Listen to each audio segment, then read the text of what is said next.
listening to Film Courage with David Brandon and Karen Warden on LA Talk Radio.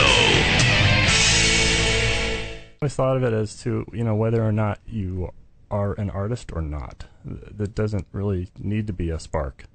Mm-hmm. It's just kind of something that's there that you can't get rid of.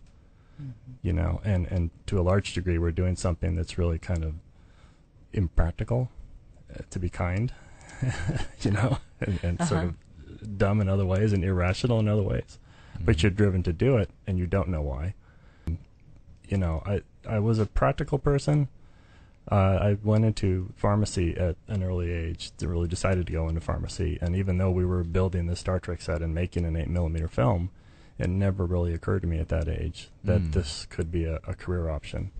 So it seems like maybe you blossomed a little bit later in life. So what was it that kind of drew you towards film? Well, basically I think it was that the interest didn't go away. Mm-hmm. I had that interest early on. We spent a year doing that. All our friends were off doing other things, and we're locked in the basement building this floor-to-ceiling set. Mm-hmm. And most people don't do that. And I went off to college to do something practical, something that would earn a good living.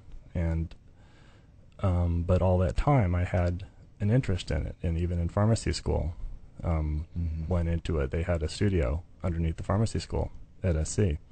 And they would do a weekly in-house news show. And I immediately gravitated to that, started doing camera on that, getting into the studio and editing and writing, and I'm thinking, this is more fun than pharmacy was, even at that point. You didn't attend the film school at USC? I never went to film school, You didn't go to the actual film school? No, so the knowledge has been really groomed over many years.